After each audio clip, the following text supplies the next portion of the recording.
plume of smoke turned from white to grey over a small island this week, and that single change in colour is the reason volcanologists stopped looking away. Grey means ash. Ash means rock is being torn loose and thrown out of the crater, and the crater in question belongs to Anak Krakatau, the volcano that collapsed into the sea in 2018 and sent a tsunami to 2 coastlines with no earthquake to warn anyone. It is the Child of Krakatoa, the volcano that once made the loudest sound in recorded history. Now the grey plume is back, the ground beneath it will not stop shaking, and the question is whether we are watching a volcano clear its throat, or take the first quiet step towards something far worse. Quick note before we dive in: if you enjoy what we do here at Project Nightwatch, hit like and subscribe so you don't miss the next Nightwatch, and let me know in the comments where you're tuning in from tonight. Now, let's get into it. Part 1. The plume that shouldn't scare you. There is a thin column of smoke rising over a small island in the sea between Java and Sumatra tonight, and by every ordinary measure, it should not frighten anyone. It is only about 100 metres tall. That is roughly 330 feet, the height of a modest office tower, a smudge of grey against a tropical sky. If you saw it on a satellite image with no label attached, you would scroll right past it. You would not give it a second thought, and that is exactly the trap, because the height of that plume is not the story. The name of the island underneath it is the story. That island is called Anak Krakatau, and the moment you understand what that name means, a small smudge of smoke turns into something you cannot look away from. Anak Krakatau. In Indonesian, the word anak means child. This is the Child of Krakatoa. It is the living offspring of the volcano that, in 1883, produced one of the most violent and one of the loudest explosions in the entire recorded history of the human species. And on June 27th, 2026, that child started smoking again. So when I tell you the plume is small, I need you to hold 2 thoughts at the same time. The first is that yes, by the brute arithmetic of eruption size, this is nothing. The second is that this particular volcano has already shown the world that its smallest looking moods can end in mass death. Those 2 thoughts do not cancel each other out. They are the whole reason we are here. Let me be careful and honest with you from the very first minute, because that is the only way this works. I am not telling you that the island is about to detonate. I am not telling you that a wall of water is bearing down on a coastline as you watch this. There is no confirmation of a major eruption right now.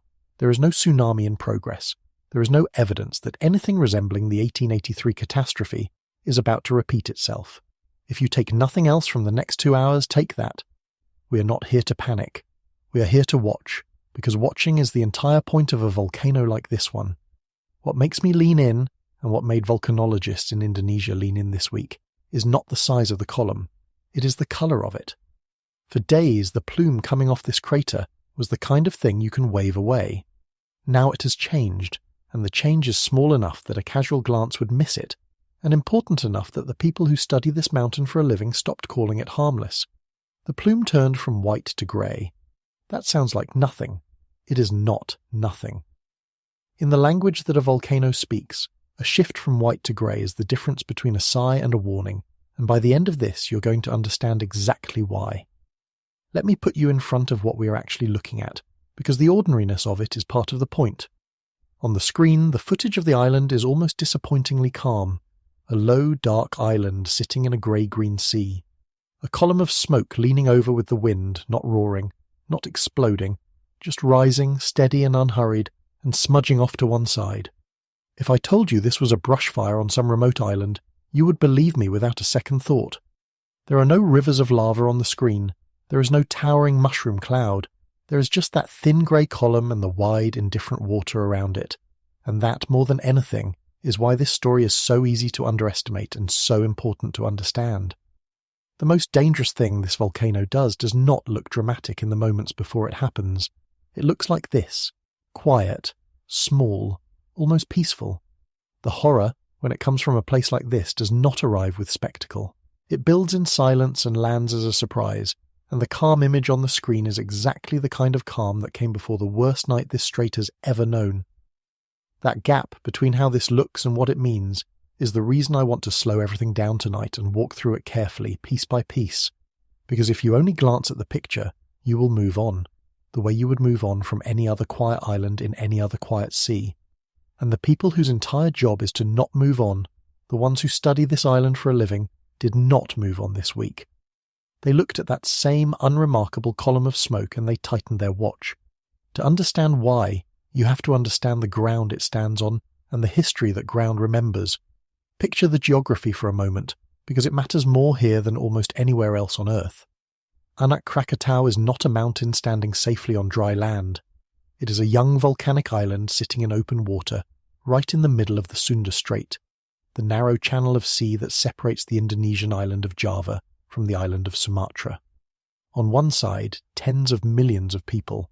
On the other side, tens of millions more, and between them, sitting in the water like a loaded question, a volcano that has spent its entire short life growing, collapsing, and growing again in the exact spot where its parent tore itself apart.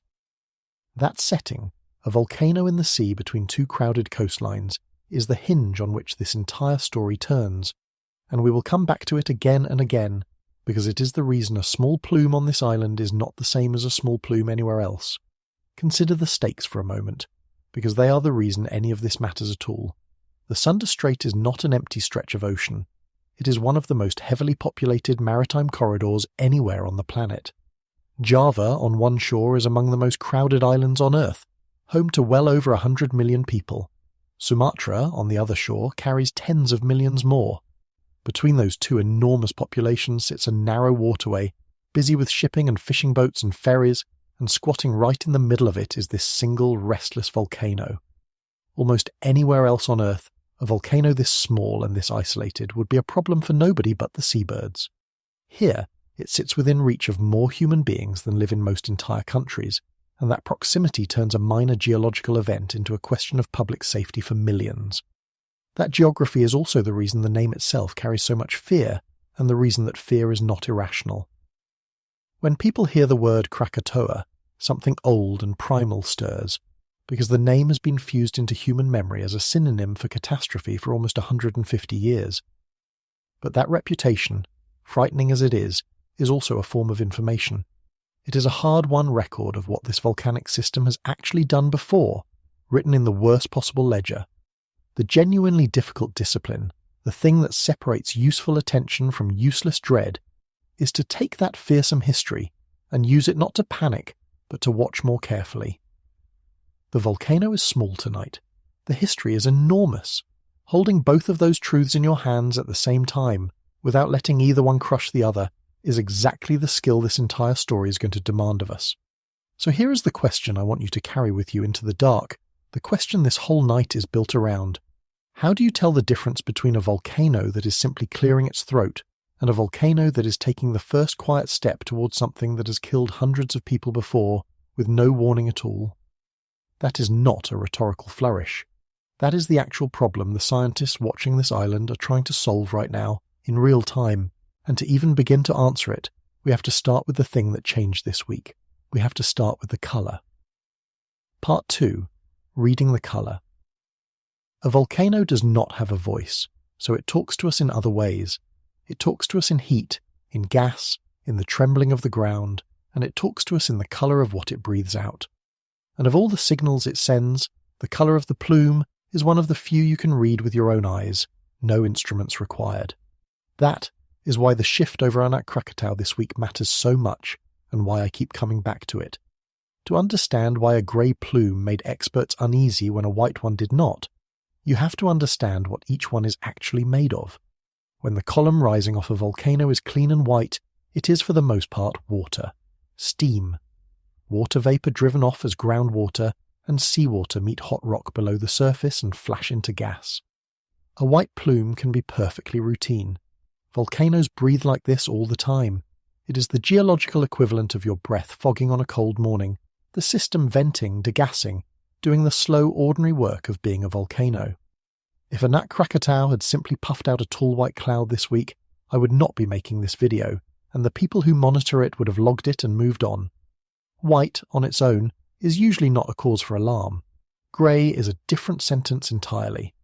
When that plume darkens, when the white turns to that dirty ashen grey we are seeing now, it means something new has entered the column. It means ash. It means fine, fragmented particles of rock are being carried up and out of the crater along with the gas and the steam. And here is the part that should make you sit up because it is pure, simple logic. That rock has to come from somewhere. Ash does not appear out of thin air. For fragmented rock to be riding up in that plume, the volcano has to be breaking material loose and throwing it upward. It is no longer just exhaling gas. It is now moving solid matter out of its own throat. The mountain is not just breathing, it is excavating. That distinction, breathing versus excavating, is the entire meaning of the colour change, and it is why a 100-metre grey plume can carry more weight than a much taller white one. A tall white column might just be a lot of steam. A shorter grey column is telling you that fresh rock is being shattered and lifted somewhere below, and that the process driving it has reached close enough to the surface to fling that material into the sky. The latest images show exactly this. A thick grey plume rising from the active crater and drifting off to the southwest, smearing across the Sunda Strait on the wind. It is not a clean white sigh. It is a dirty, ash-laden exhale, and that is the tell. There is a useful way to think about the two kinds of plume, and it comes down to what is actually driving the eruption. When the activity is dominated by water flashing to steam, what scientists sometimes call a steam-driven event, the volcano is mostly venting gas and throwing up whatever loose old material happens to be in the way. It can look violent and still involve very little fresh magma. But when fresh, fragmented rock starts riding up in quantity, when the plume goes consistently grey, it points toward the magma itself being more directly involved, fragmenting as it rises and releases its gas, shattering into the fine ash that darkens the column. The shift from white to grey is, in a rough sense, a shift from the volcano playing with water to the volcano working with magma, and that is a meaningful step up the ladder of activity. I do not want to overstate the precision of this because reading a plume is an art, not a perfect science, and colour alone never tells the whole story. A grey plume is not proof of anything by itself, and experienced volcanologists are careful not to overinterpret a single observation, but it is a flag, a prompt to look harder, to cross-check against the other instruments. And when that flag goes up at the same moment the seismic instruments are lighting up and the satellites are measuring rising gas and heat, the colour stops being an isolated curiosity and becomes one more line of evidence in a case that is steadily building. That is exactly the situation on Anak Krakatau this week. The visible signal and the invisible ones all agreeing with one another. Now, the people whose job it is to watch this mountain did not need a stranger on the internet to explain the colour to them. They saw it, and they responded the way trained monitors respond, by adjusting how they classify the danger. The official alert level for Anak Krakatau sits at level 2 on a 4-level scale. In Indonesia, that second level carries the name Waspada, which translates roughly to be on guard, be watchful, be cautious. It is not the top of the scale, it is not even the middle of the upper half. But it is a deliberate formal statement that this volcano is no longer at its calm baseline, that it has stepped up, and that the people responsible for the lives along these coasts want eyes on it. Alongside that alert level, there is a hard rule drawn on the water itself. A restricted zone extends 2 kilometres, about 1.2 miles, out from the active crater, and the public is told plainly to stay outside of it. Boats, fishermen, the curious, the brave, all of them told to keep their distance.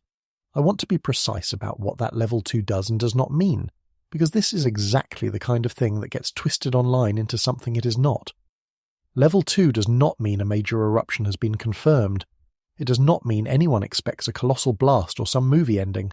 It does not mean the authorities are bracing for catastrophe. What it means is narrower and, in its own way, more interesting than any of that. It means the system is active. It means something is happening at very shallow depth, close to the surface, close enough to matter. It means the volcano has the attention of the people who can read it, and they have decided it is worth standing guard over. That is the honest weight of a grey plume and a level 2 alert, not a prophecy of doom, a reason to watch. There is a second clue riding inside that grey plume, one the satellites can measure even when the human eye cannot, and it points to the same conclusion. Along with the ash, instruments have been detecting rising amounts of a gas called sulfur dioxide coming off the volcano. That matters because sulfur dioxide is not a gas that comes from boiling groundwater. It is a gas that comes from magma itself, released as molten rock rises and the pressure on it drops. A volcano venting mostly steam is a volcano interacting with water, A volcano venting sulfur dioxide is a volcano releasing the breath of fresh magma, moving toward the surface. So the grey of the plume and the chemistry of the gas are telling the same story from two different directions, one visible, one invisible, and that agreement is what gives the signal its weight. It also tells us something about how close the action is to the top. To fragment solid rock into fine ash and loft it out of the crater, the energy driving the eruption has to be operating at shallow levels, near the surface, where it can shatter material and throw it into the open air rather than simply simmering far below. A volcano can be restless deep down for a long time without showing much at the surface, but when you start seeing fragmented rock in the plume and magmatic gas in the readings, the process has climbed. It has moved up out of the depths and into the shallow zone where eruptions actually happen. That is the difference between a volcano thinking about waking and a volcano beginning to act on it, and the colour of the plume, read correctly, is one of the clearest ways to tell which is which. And the colour, as telling as it is only one of two signals pointing the same direction this week. Your eyes can read the plume, but they cannot read what is happening underneath the island, down in the rock, where the real story is being written. For that, you need to listen. And when scientists turned up the volume on Anak Krakatau over the past few weeks, the ground itself had a great deal to say. Part 3. The sounds beneath the surface. If the plume is what the volcano is showing us, the earthquakes are what it is whispering, and the whispers started well before the grey smoke appeared. All week, and in truth for weeks before this week, the rock beneath Anak Krakatau has been generating a particular family of tiny earthquakes, not the kind that knock pictures off walls, the kind that only a seismometer notices, faint signatures buried in the data, easy to overlook one at a time and impossible to ignore once you see them stacking up. And the specific types of quakes this volcano has been producing are not random background noise. Each type is a clue, and read together, they tell a coherent and slightly unsettling story. The first type is what scientists call a hybrid earthquake. The name is clumsy, but the meaning is clear. A hybrid earthquake happens when two things are occurring at once underground. On one hand, solid rock is cracking and fracturing. On the other hand, fluids, molten rock, hot gas, pressurized liquid are forcing their way through those cracks. It is the sound of brittle rock breaking while something hot and mobile pushes through the breaks. And the reason the rock is breaking is the part that matters. It is breaking because pressure is increasing, because something below is shoving its way upward and outward, and the rock around it is failing under the strain. A swarm of hybrid earthquakes is, in effect, the sound of a volcano being pried open from the inside. The second type is the low-frequency earthquake, where an ordinary tectonic quake is a sharp, high-frequency crack, a snapping of rock against rock. A low-frequency event is something softer and slower, a deeper hum in the data. And that signature points not at breaking rock, but at moving fluid. Low-frequency earthquakes are tied to gas and liquid sloshing and surging through the channels inside the volcano, the magma and the gas working their way through the plumbing. When you see low-frequency events climbing in number, you are watching the volcano's internal pressure system come alive, the fluids that drive an eruption beginning to move in earnest. Then there is the third and in some ways the most telling signal, the one called tremor. A single earthquake is an event. It happens, it ends, the ground goes quiet again. Tremor is different. Tremor is continuous. It is the ground vibrating not in one sharp jolt but for long, sustained stretches of time, minutes, hours, a steady shudder rather than a single pop. And continuous tremor tells you something about the system as a whole, not about one isolated crack. It tells you that the entire plumbing network of the volcano is in motion, that fluid and gas and pressure are flowing through it in a sustained way, rather than in brief isolated bursts. When a volcano goes from occasional pops to continuous tremor, it has shifted gears. It is no longer twitching, it is running. Now lay these signals out along a timeline, because the sequence is where the real meaning lives, and the sequence on Anak Krakatau is textbook. Since early in June, satellites passing overhead had already begun picking up two things: increased emissions of sulfur dioxide gas, the kind of gas that comes off magma, and a renewed thermal anomaly, a patch of heat where the data should have been cooler. Around June 10th, a hotspot appeared in the crater itself, a clear thermal signal that something hot had moved close to the surface. Then, on June 18th and 19th, the shallow earthquakes did not just continue, they rose sharply, the emission quakes, and the hybrid events, and the low-frequency events all climbing together.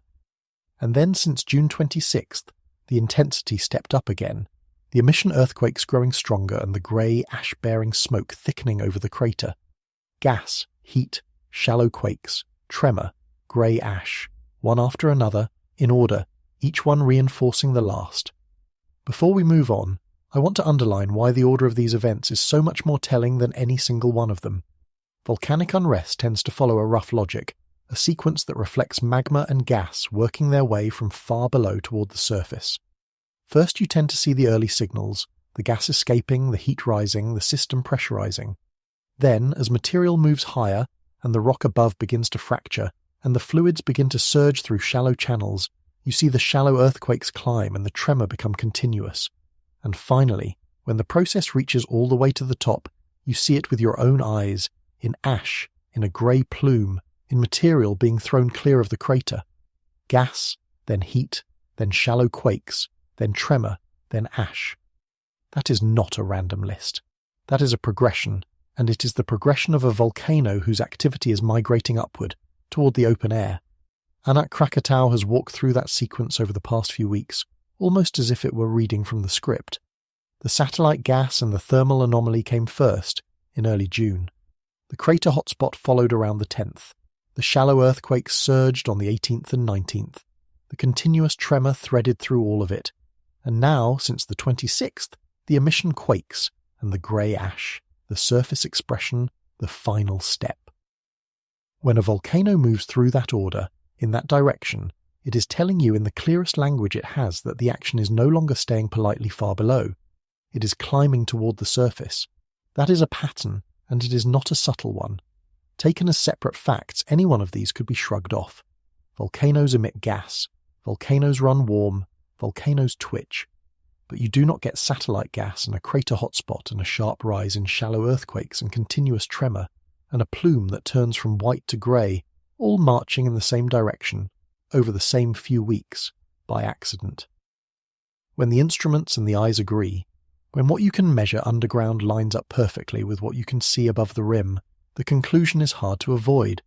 This volcano is working beneath the surface, and now that work is reaching the open air. Anak Krakatau is not resting. It is waking up. There is one more member of this family of signals worth naming, because it appears again and again in the records of this volcano, and that is the emission earthquake. The name describes exactly what it is, a small earthquake that accompanies the actual release, the emission of gas and ash from the vent.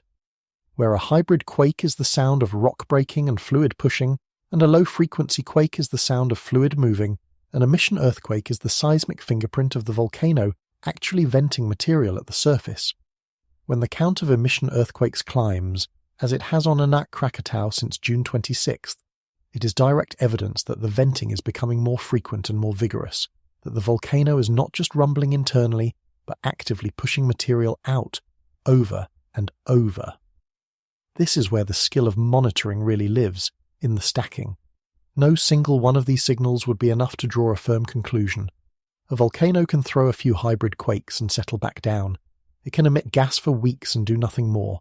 But the people who watch these mountains do not read the signals one at a time. They lay them on top of one another and look for agreement. And agreement is exactly what Anak Krakatau has been producing. The satellite gas, the crater hotspot, the sharp rise in shallow quakes on the 18th and 19th of June, the continuous tremor, the renewed surge of emission quakes and grey ash since the 26th, all of it stacking up, all of it pointing the same way. When independent measurements that could disagree instead line up into a single coherent picture, that picture is very hard to dismiss. The volcano has changed gears, and the instruments and the eyes agree on it. And if it were any other young volcano on any other quiet island, that might be a fascinating but ultimately academic observation, a nice piece of monitoring, a story for the specialists. But this is not any other volcano. To understand why this particular awakening has the weight it does, why a grey plume and a swarm of tiny earthquakes here can make a scientist's stomach tighten, you have to go back and meet the parent.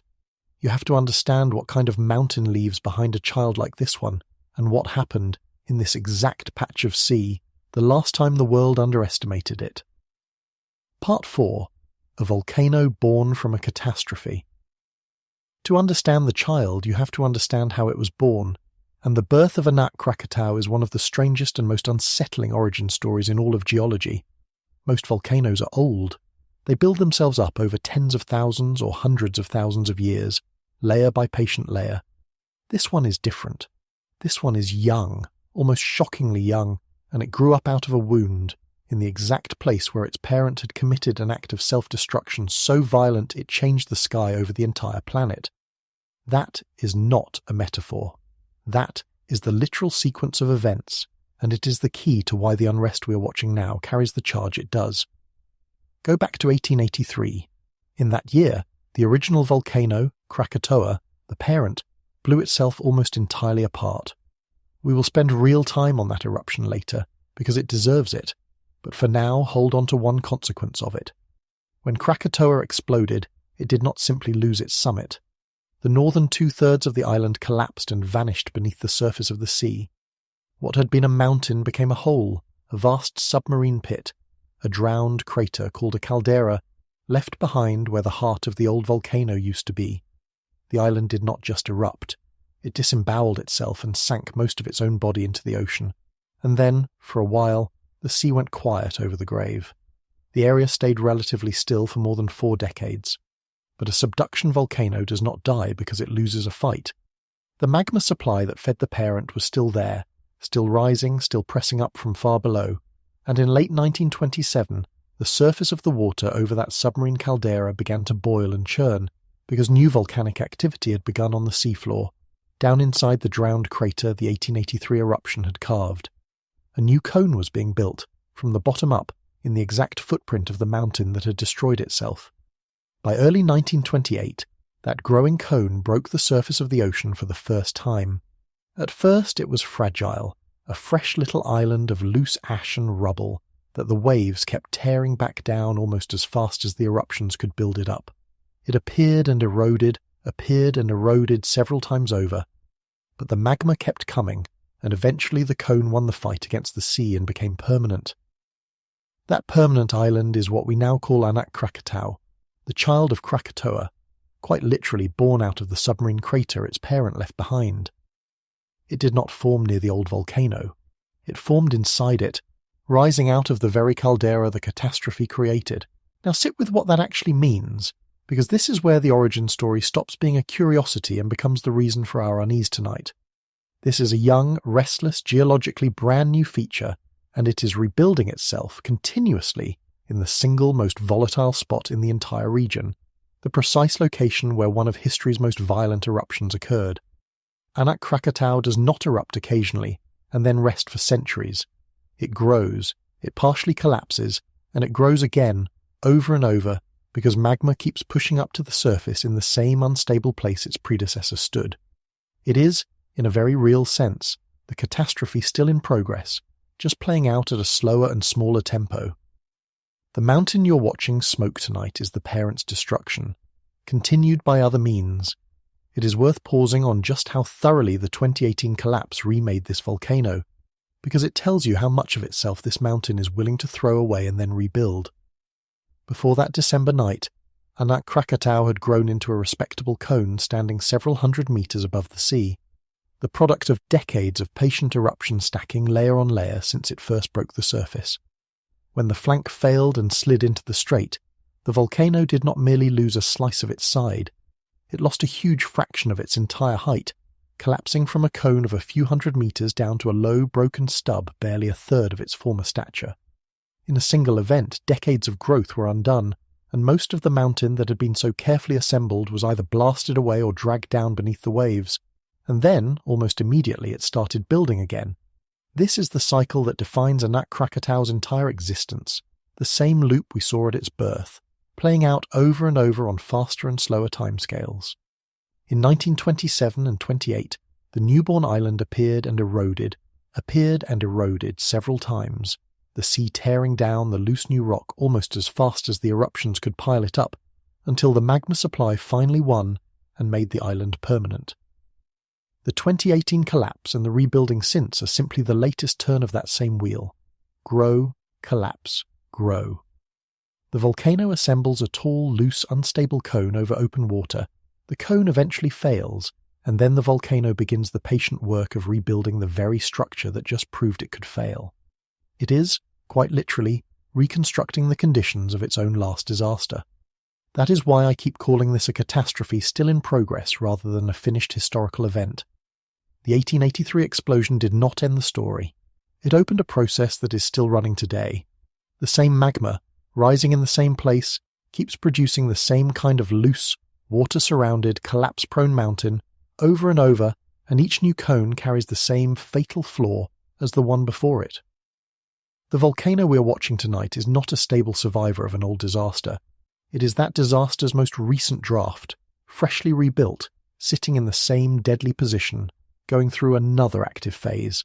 And that is precisely why a grey plume here is not the same as a grey plume on some ancient stable cone.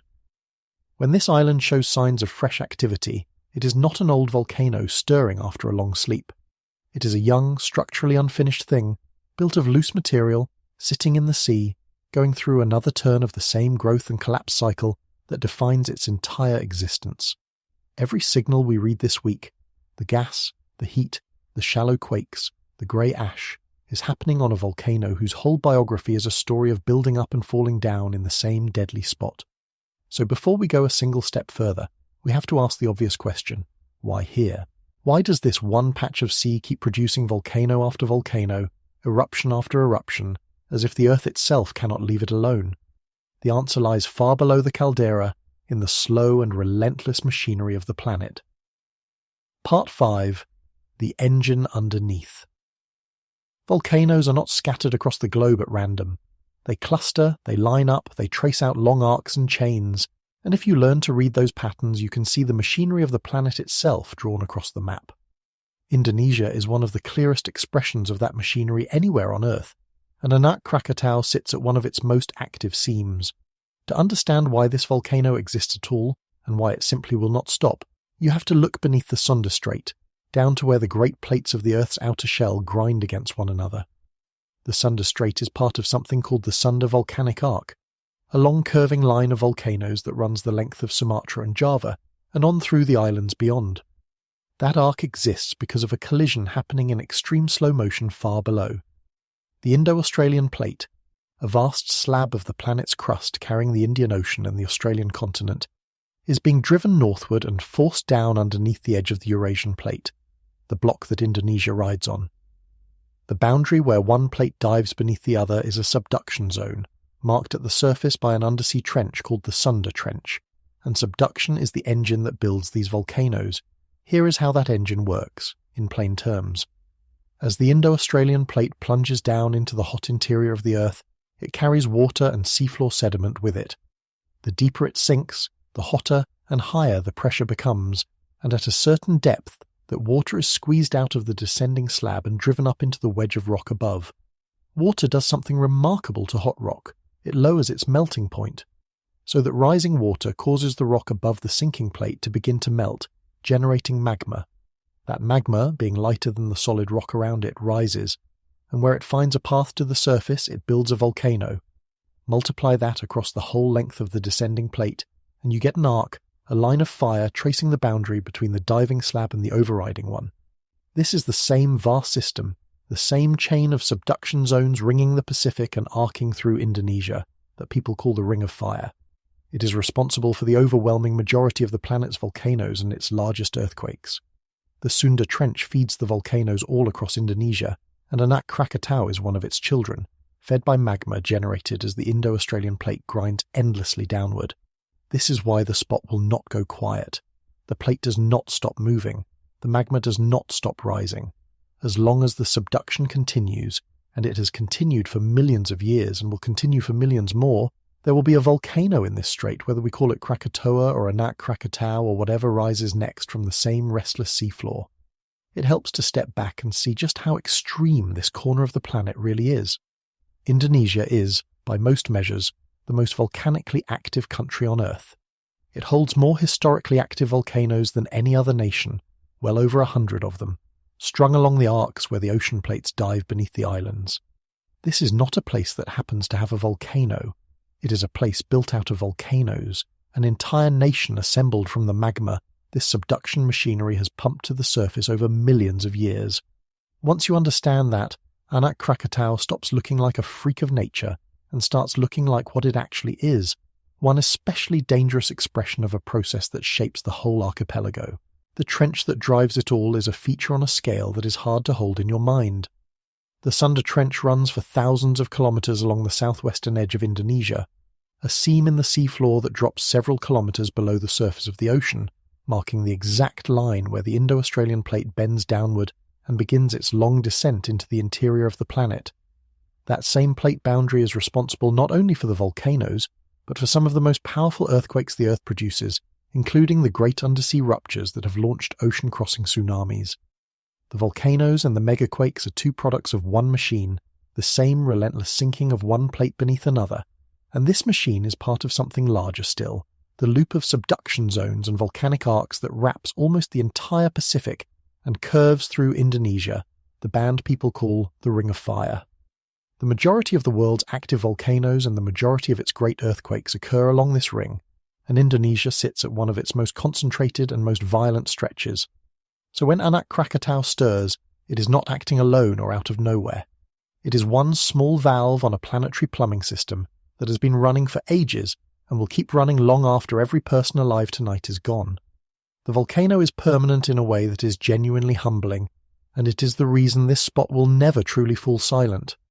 But there is a detail in the geography here that takes this from interesting to genuinely dangerous, and it is the detail that ties this whole tectonic picture back to the grey plume we started with. Most of the volcanoes built by this subduction engine stand on dry land. Anak Krakatau does not. It sits in the water, in the middle of a strait surrounded by sea on every side, with crowded coastlines a relatively short distance away in both directions. And that single fact, a subduction volcano sitting not on land but in the ocean, changes everything about what kind of danger it represents. Because a volcano on land threatens you with what it throws up into the air. A volcano in the sea can threaten you with something else entirely, something that does not rise at all, but moves sideways and low and fast. And that is the danger we have been circling this entire time. It is time to name it directly. Part 6. The danger that isn't the eruption. Here is the thing I most need you to understand tonight. The single idea that turns this from a story about a smoking island into a story about life and death for hundreds of thousands of people. The greatest danger from Anak Krakatau is not the eruption. It is not the ash column, however tall it gets. It is not the lava, or the glowing bombs, or even the pyroclastic flows. The thing that has actually killed people here, the thing that makes this specific volcano so feared by the scientists who watch it, is a chain reaction, and the eruption is only the first link in that chain. The real killer comes at the end of it, and it comes from the sea. Think again about what this volcano is. It is a cone of loose, poorly bonded volcanic rock, ash and rubble, and hardened lava stacked up at a steep angle sitting in deep water. It is not solid granite, it is not the Alps. It is a pile of fragmented material that the volcano itself keeps heaping higher, and piles of loose material on steep underwater slopes have a fundamental weakness. They can fail, they can give way. A section of the cone, weakened by the very activity that built it, loaded with fresh material, shaken by eruptions and pushed from within by rising magma, can suddenly break loose and slide. And when a large mass of a volcano's flank collapses into the ocean, it does not just make a splash, it shoves the sea. Imagine dropping a boulder into a full bathtub. The water has to go somewhere, so it surges up and over the sides. Now scale that up to a collapsing chunk of a mountain sliding into a strait, and the water that gets shoved aside is not a splash. It is a wave, a tsunami. Not the kind of tsunami most people picture, the kind born from a giant earthquake on the seafloor, but a tsunami generated by a landslide, by the sudden physical displacement of a vast volume of water when part of the volcano collapses into it. And this is the heart of why an island volcano is so much more treacherous than a land volcano. A land volcano throws its danger upward, where you can see it coming. An island volcano in a strait can throw its danger sideways, into the water, where it becomes a wave aimed straight at the coast. Stop and appreciate how different this makes Anak Krakatau from the volcanoes most people carry in their imagination. When you picture a volcanic disaster, you probably picture something vertical, a mountain blowing its top, fire and ash thrown upward, lava pouring down the slopes. All of those are real hazards, and they all share one small mercy: they happen where you can see them. You can watch the ash plume grow. You can see the lava advance. You can, at least in principle, move away from a threat that announces itself by climbing into the sky. The danger comes from up there, and up there is visible to anyone who looks. The hazard that makes this island so feared does not behave that way. It does not go up where you can watch it. It goes sideways and down into the water, and then it travels to you across the sea as a wave. By the time it is visible to the people it threatens, it is already at the coast. There is no slow advance to watch, no growing column to flee from in good time. The volcano can be relatively quiet at the summit, producing nothing more than the modest grey plume we have been discussing, and still its flank can fail and launch a wall of water at coastlines kilometres away. The visible activity and the lethal hazard are decoupled from one another. That decoupling, the fact that the killer does not come from the part you are watching, is the single most treacherous feature of this entire system. Now here is the part that should genuinely chill you, the detail that separates this hazard from almost every other tsunami threat on the planet. When a great earthquake at a subduction zone generates a tsunami, as terrible as that is, there is at least a warning built into the physics of it. The ground shakes. It shakes hard, and often it shakes for a long time, and that shaking is itself the alarm. Coastal communities in earthquake country are taught the lesson: if the ground shakes hard and long, get to high ground, do not wait. The earthquake is the warning that the wave may be coming. We saw it in 2004 in the Indian Ocean. We saw it in 2011 in Japan. Devastating, yes, beyond comprehension, but preceded by an unmistakable signal that the Earth was about to send the sea inland. A volcanic flank collapse offers no such mercy. When the side of a volcano slides into the sea, there is no great earthquake first. There is no minutes-long shaking to warn the people on the coast. The water can be displaced by the landslide alone, silently as far as the shoreline is concerned, with no seismic alarm to read. And so the wave arrives as a complete surprise. The people on the beach feel no quake, hear no siren in the ground, and have no reason to run, right up until the moment the sea itself begins to rise where it should not. That is the danger that hides inside this quiet island. Not the spectacle of the eruption, but the silence before the wave, a tsunami with no warning. We are not guessing that volcanoes can do this. We have watched them do it. The example many people know happened in 1980, when Mount St. Helens in the United States failed along one entire flank, the whole north side of the mountain sliding away in the largest landslide in recorded history and unleashing a sideways blast. That was on land, and even there the sudden collapse of a volcano's flank flattened forests and reshaped the terrain for miles around. Now take that same physical process, a weakened volcano shedding a huge piece of its own side, and move it into the middle of a strait, where the collapsing mass does not crash onto a valley floor but plunges into the water. The energy that, on land, becomes a landslide and a blast, in the sea becomes a wave. The reason these cones are so prone to this failure is built into the way they are made. A volcano like Anak Krakatau is not a solid plug of rock. It is a heap of fragments, layers of loose ash, cinder, rubble, and hardened lava, stacked at a steep angle and soaked through with water because it sits in the ocean. Every new eruption piles more loose material onto the top and sides, steepening the slopes and adding weight. Water seeps through the pile and weakens the bonds between the fragments. Hot gases and rising magma alter and rot the rock from within, and the whole unstable mass is being shaken, regularly, by the volcano's own eruptions and earthquakes. You could hardly design a structure more prone to sudden failure if you tried. A steep, loose, waterlogged, internally weakened, constantly shaken pile, perched over a sudden marine drop-off. So when part of that pile finally lets go, the physics is brutally simple, and it is worth picturing one more time.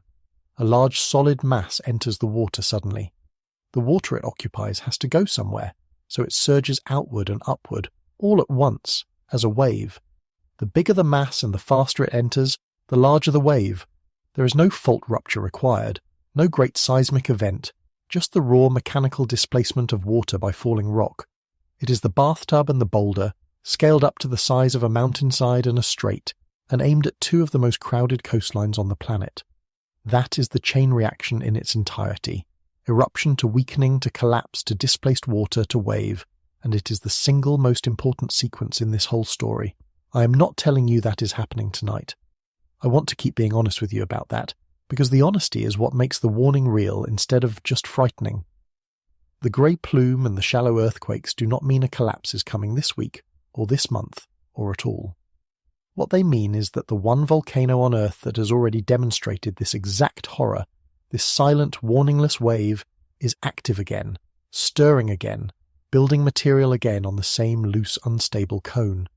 The reason we watch it so closely is not because we know what it will do, it is because we know what it has already done. And to understand the full weight of that, you have to go back to a December night not so many years ago, when this very volcano proved that everything I have just described is not a theory. It is a memory. Part 7, December 2018, the night the sea came without warning. In December of 2018, everything I have just described to you stopped being a hypothetical and became a body count. This is not a thought experiment. This is not a worst-case scenario dreamed up to scare you. This is the documented history of the exact volcano that is smoking tonight, and it happened recently enough that the people who survived it are still living along these same coastlines, still flinching at the sound of the sea. If you want to know why a small grey plume over Anak Krakatau makes a volcanologist's jaw tighten, this is the answer. This is the memory that the plume drags back into the room. For months leading up to that December, Anak Krakatau had been erupting, going through one of its active phases, building material, throwing out ash and lava, doing the things this restless cone does. And then, on a December evening, the chain reaction I described in the last part ran all the way to its end. A major eruptive episode triggered the failure the volcano had been setting up. A large section of the volcano's flank, the southwestern side of the cone, broke loose and collapsed into the sea. The loose, steep, water-saturated pile of volcanic rock did exactly what loose, steep piles of volcanic rock in deep water can do. It gave way. A substantial piece of the mountain slid into the strait, and the sea responded the way physics demands. That sudden, massive displacement of water shoved a tsunami outward across the Sunda Strait in every direction, toward Java on one side and Sumatra on the other. There was no great earthquake to announce it. There was no long, violent shaking to send people running for higher ground. The fault-free, quake-free nature of this disaster is the whole point, the thing that made it so lethal. The seismographs did not light up with a giant rupture. The warning systems built to detect earthquake tsunamis had nothing obvious to detect, because the wave was not born from an earthquake. It was born from a landslide, from a piece of the volcano simply falling into the ocean. To understand why this killed so efficiently, you have to hold on to the geometry of the place. The Sunda Strait is not an ocean. It is a relatively narrow channel, and the populated coasts are not far from the volcano sitting in the middle of it. When the flank collapsed and the wave was born, it did not have a long journey across open ocean during which warnings could be issued and people could be moved to safety. It had a short sprint across a narrow strait to coastlines packed with people. The time between the collapse and the wave reaching shore was measured in minutes, and in those few minutes, the information that a tsunami had even been generated simply could not outrun the wave itself, because the event that generated it, a landslide, did not trip the alarms that are built to catch earthquakes. This is the part that turns a natural event into a human tragedy of a particular and almost preventable seeming kind. The energy was always going to be released. The flank was always going to fail eventually. What made it lethal on the scale it reached was the absence of warning, the fact that hundreds of thousands of people along those coasts had no signal, no shaking, no siren, nothing to tell them that the sea they were standing beside had just been turned into a weapon aimed straight at them. The volcano did not need to be enormous to do this.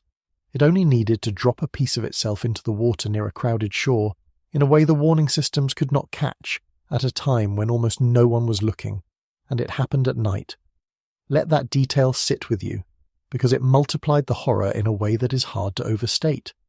A tsunami in daylight is terrible enough, but at least you might see the water draw back, see the strange behaviour of the sea, catch some final visual clue and run. At night, on a dark coast, with no earthquake to wake you and no shaking to warn you, there was nothing. People were asleep in beachfront hotels. People were gathered on the sand for evening events. The wave came out of the darkness, off a sea that had given no recognisable sign, and by the time anyone understood what was happening, the water was already on top of them. The volcano had displaced the strait, and the strait had come ashore silently in the dark onto coastlines full of people who had no reason to expect it. None of this came out of a clear sky, and that is an important part of the lesson. For months before that December night, Anak Krakatau had been in an active phase, erupting regularly, throwing out ash and glowing rock, building new material onto its steep southwestern flank. In the language we have been using all night, the volcano had spent months loading the gun, piling fresh, loose, heavy material onto the exact slope that would eventually fail. The collapse, when it came, was not a bolt from nowhere. It was the end point of a process that the instruments and the satellites had been recording for a long time.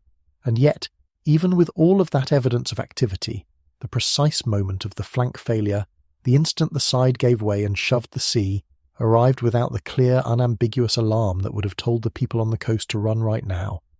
That is the cruel gap at the centre of this kind of disaster. We could see that the volcano was active. What we could not see, in the crucial final moments, was that the collapse itself had begun, in time to push a warning across the strait before the wave got there. The piece of the cone that failed slid into the water, and the tsunami it generated raced outward across a strait that is only so wide, reaching the nearest coastlines in a terribly short span of time. There were minutes, not hours, and those minutes were eaten up by the simple, fatal fact that nobody on the beaches knew the clock had even started, because the one signal they had been taught to fear, the violent shaking of a great earthquake, never came. It was the holiday season, which made the timing crueler still. The beaches and the coastal resorts were not empty. They were full. Tourists, families, locals out enjoying the time of year, all gathered along the very shorelines that the wave was racing toward. Coastal areas in the Banten region of Java and the Lampung region of Sumatra took the brunt of it. These were not remote, sparsely populated stretches of coast. These were places where people gather, where people vacation, where people live, and the sea rose up over them without a single second of the warning that a normal earthquake tsunami would have provided. Everything about the setup, the night, the holiday, the crowds, the absence of any seismic alarm, conspired to turn a geological event into a mass casualty disaster. And when the water finally pulled back, it left behind a toll that we have to look at directly, because the numbers are the reason this story matters at all. Part 8. 437. 437 people died. I want to say that number slowly because it is easy to let a statistic slide past you without feeling its weight. 437 human beings, asleep or celebrating or simply standing near the water on an ordinary December night, were killed because the side of a volcano fell into the sea, and the sea came for them with no warning at all. More than 14,000 people were injured. Tens of thousands more were driven from their homes, displaced by a wave that arrived in minutes and rearranged their entire lives.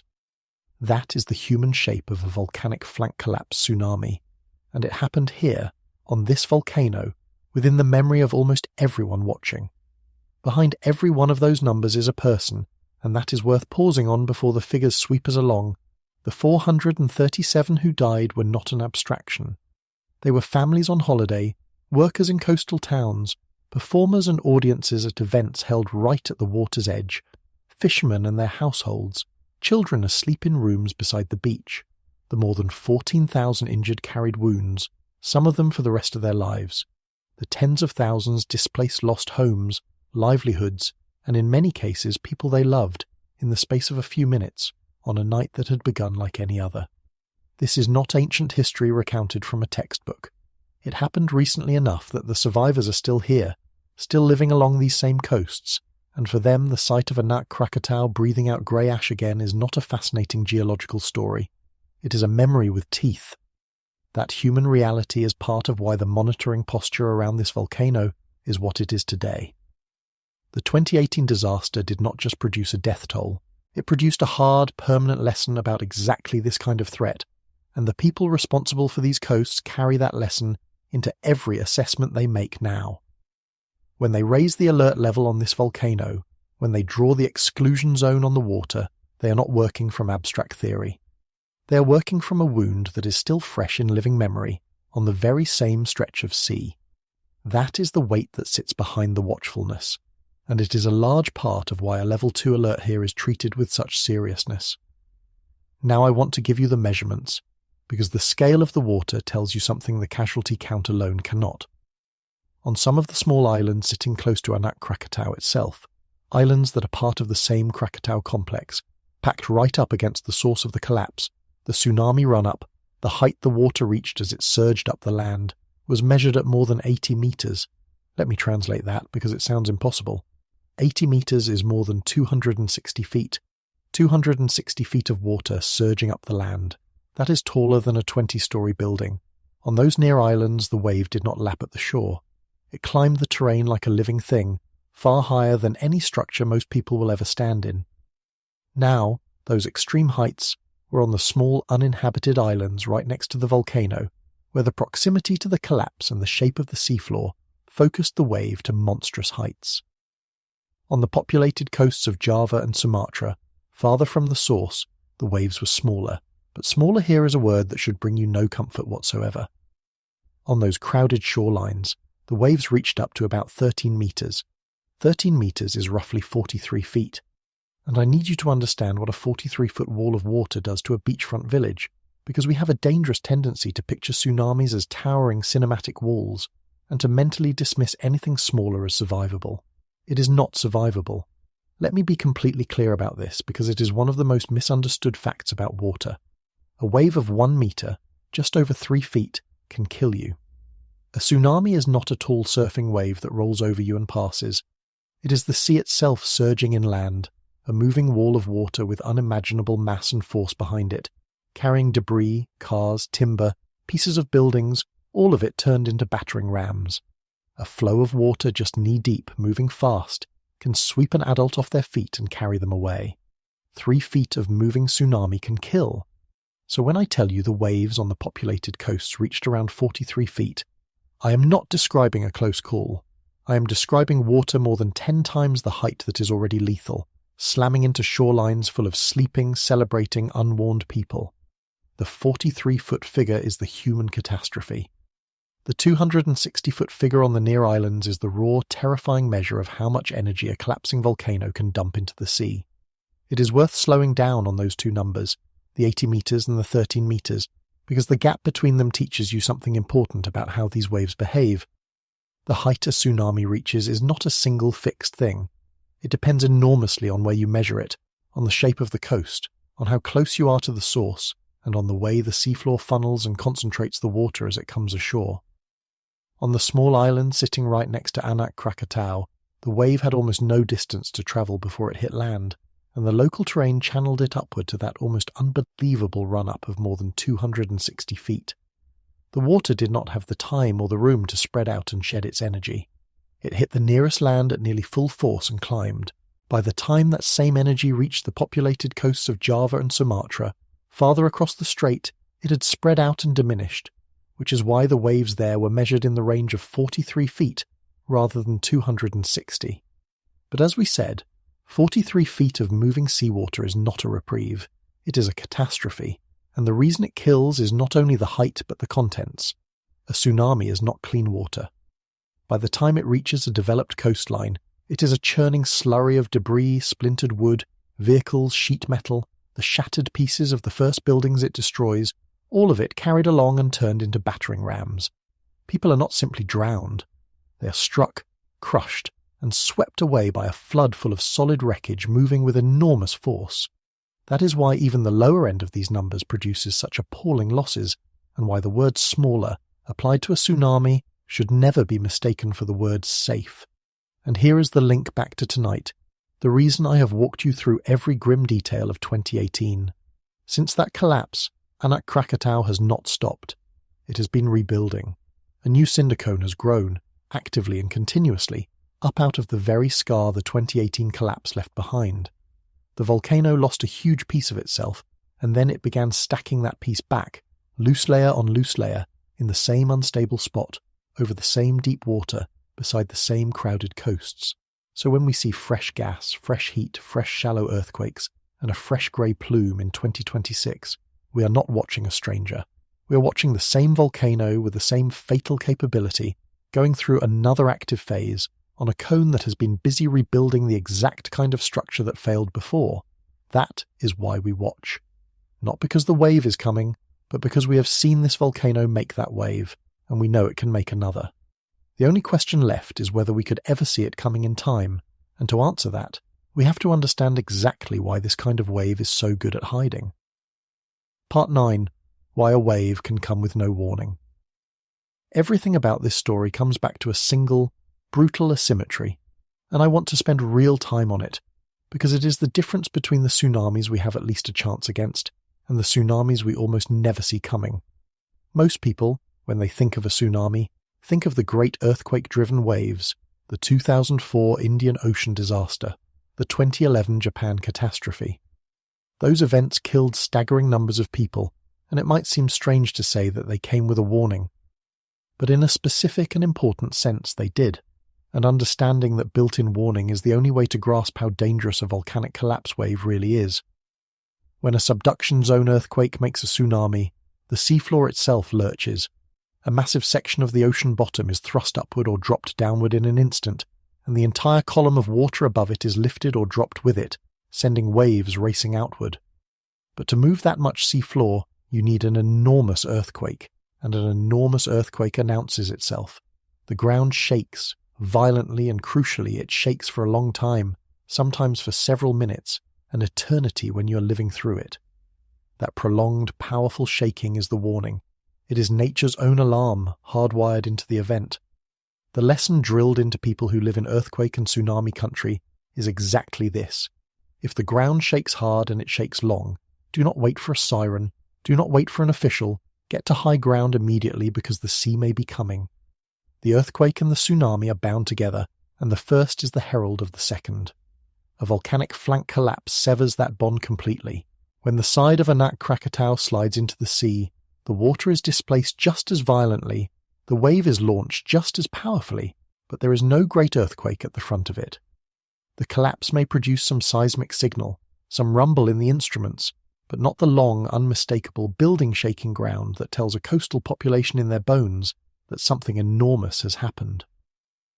From the perspective of a person standing on a beach across the strait, the earth gives no clear signal at all. There is no minutes-long warning written into the ground. There is only the sea, behaving normally, right up until it is not.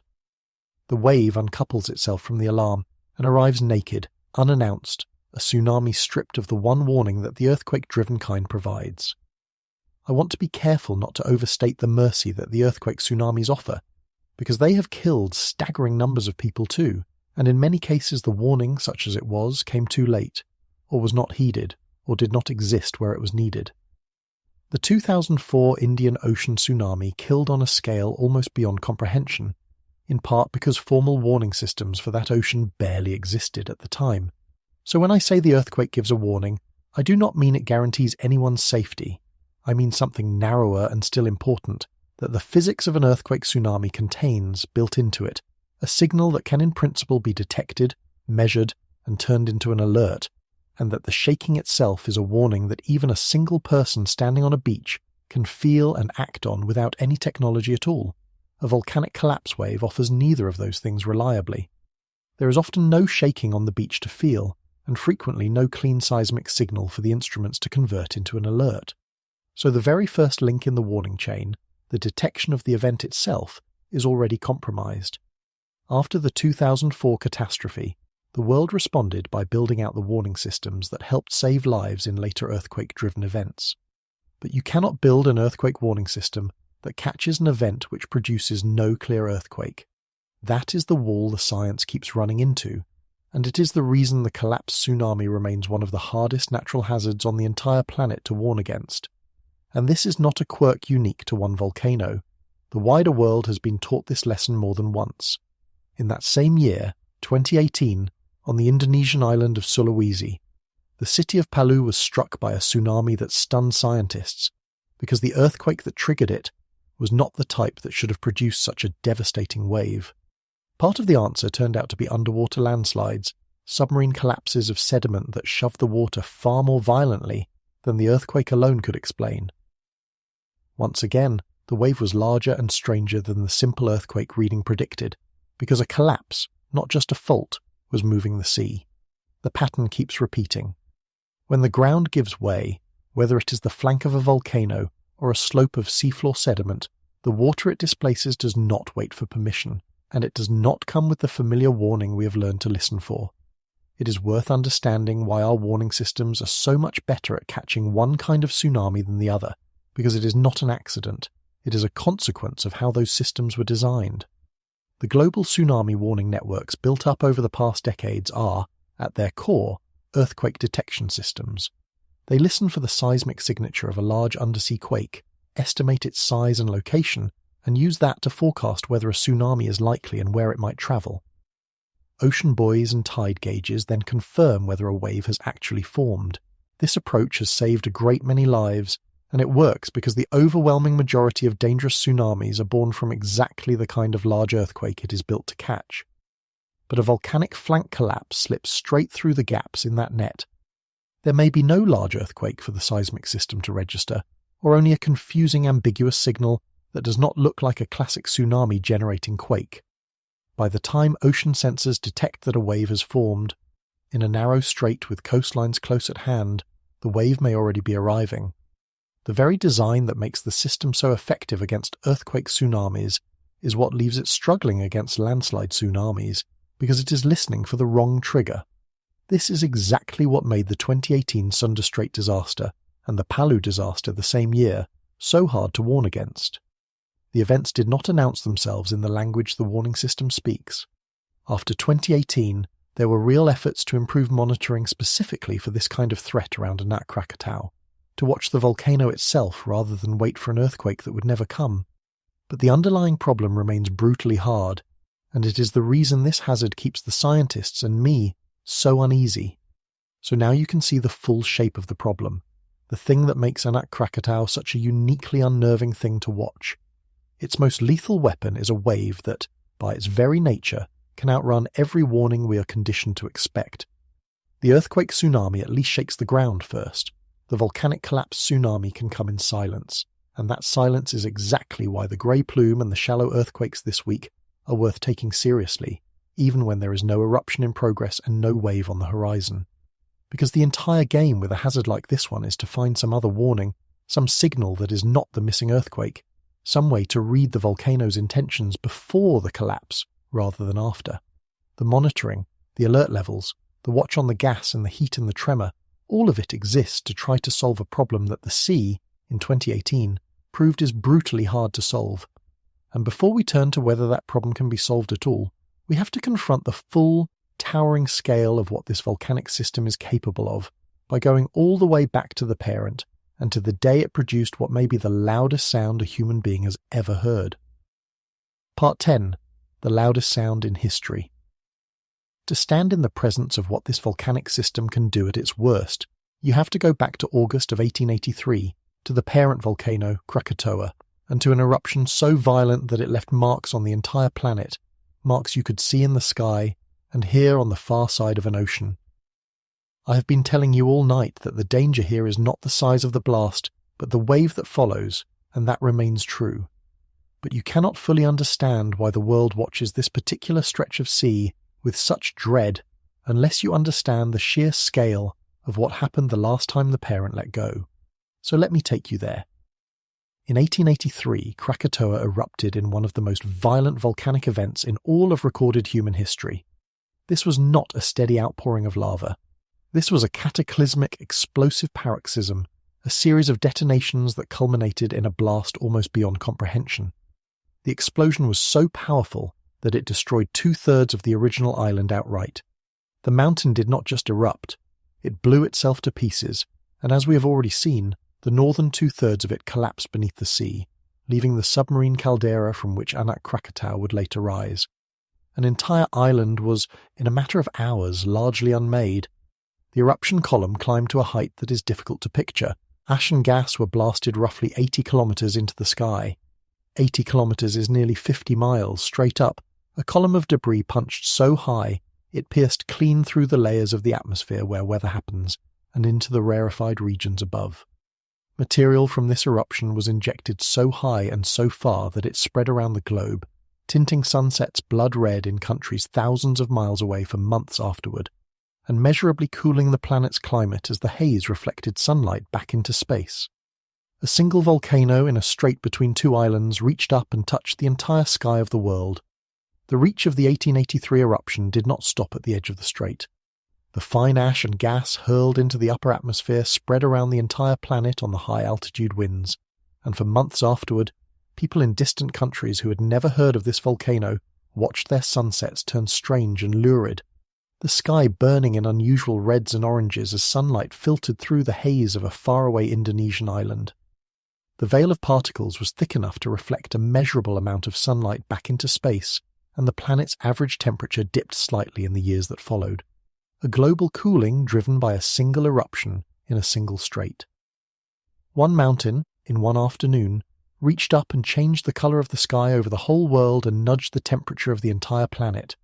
I bring this up because it captures something about the true reach of these events that is easy to lose when we focus rightly on the local tsunami danger. A large eruption is not only a local catastrophe, its effects can ripple outward across the whole atmosphere, touching people and places impossibly far from the volcano itself.